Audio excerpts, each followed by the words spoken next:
The 1st Maryland Regiment originated with the authorization of a Maryland Battalion of the Maryland State Troops on 14 January 1776. It was organized in the spring at Baltimore, Maryland and Annapolis, Maryland under the command of Colonel William Smallwood, consisting of 8 companies and 1 light infantry company from the northern and western counties of the colony of Maryland. History. On 6 July 1776, the Maryland Battalion was assigned to the Maine Continental Army. On 12 August 1776 it was assigned to Sterling's Brigade and 5 days later adopted into the Maine Continental Army. On 31 August the Maryland Battalion was reassigned from Sterling's Brigade to McDougall's Brigade. On 19 September 1776, the Maryland Independent Companies were assigned to the Maryland Battalion. This element was relieved from McDougall's Brigade on 10 November 1776. From 10 December 1776 to January 1777, the element was assigned to Mercer's Brigade.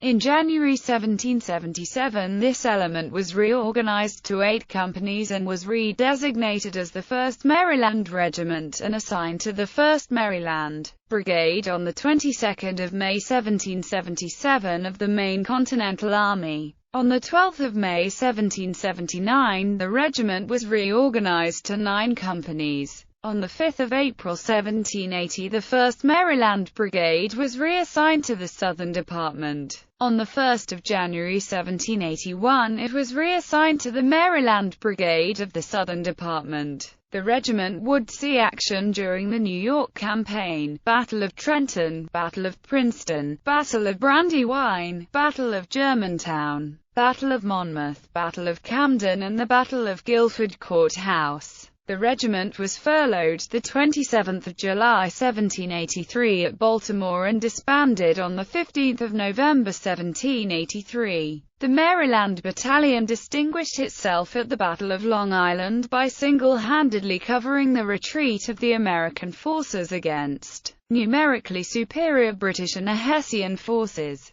with a group of men memorialized as the Maryland 400. Thereafter, General George Washington relied heavily upon the Marylanders as one of the few reliable fighting units in the early Continental Army. For this reason, Maryland is sometimes known as the Old Line State. The lineage of this unit is perpetuated by the 175th Infantry Regiment, Maryland Army National Guard. Battle of Brooklyn. The Maryland Regiment had joined the Continental Army barely 2 weeks before the Battle of Long Island. Unlike most of Washington's army, the Maryland contingent had been well drilled at home and were so well equipped, they even had bayonets, a rarity for the army, that the regiment was known at home as the Dandy Fifth, and to the rest of the army as Macaronis, the then current word for dandies. The Marylanders were put under Lord Sterling's brigade. When the British under Cornwallis surprised the Americans by circling around their rear, Sterling ordered all forces, other than the Marylanders,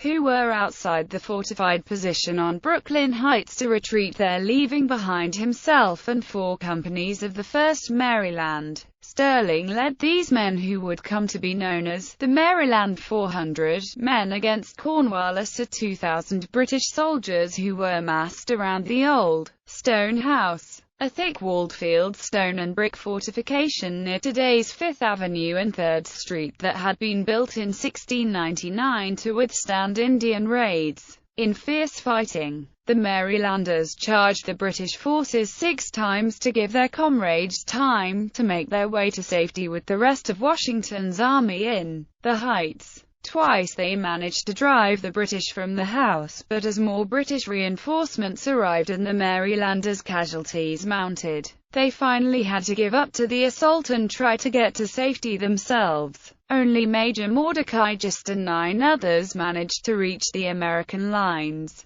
Of the others, 256 lay dead in front of the old stone house and more than 100 were wounded and/or captured. The bravery of the Maryland Regiment earned them the name of Immortals. The dead were buried in a mass grave consisting of 6 trenches in a farm field. The grave site is located on what is now 3rd Avenue between 7th and 8th Streets. Until the widening of 3rd Avenue in 1910, the site was marked by a tablet that read, "Burial place of ye 256 Maryland soldiers who fell in ye combat at ye Courtellieu House on ye 27th day of August 1776. The result of the brief battle was stunning for the Americans. More than 1,000 men were killed, captured, or missing. Generals Sterling and Sullivan were in the enemy's hands. The battalion had lost more than 250 of their number. Most of the Marylanders' casualties occurred in the retreat and desperate covering action at the Courtellieu House.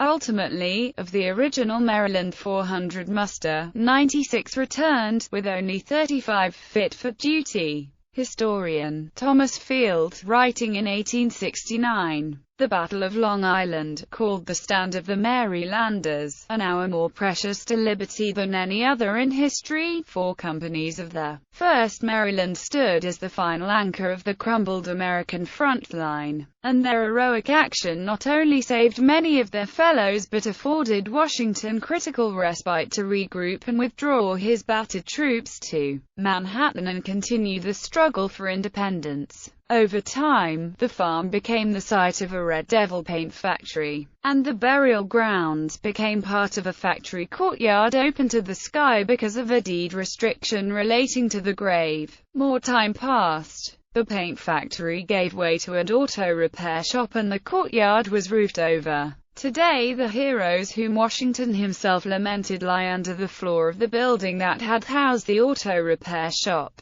They lie in their unmarked grave miles from a Stanford white monument to their sacrifice in the form of a marble shaft topped with a sphere that stands at the foot of Lookout Hill in Prospect Park. It was erected in 1895 as a gift of the Maryland Society of the Sons of the American Revolution. The old stone house survived the battle and in later years became the first clubhouse of the baseball team that came to be known as the Brooklyn Dodgers. It was destroyed in the 1890s, and rebuilt in the 1930s. Source: The Battle of Brooklyn 1776 by John J.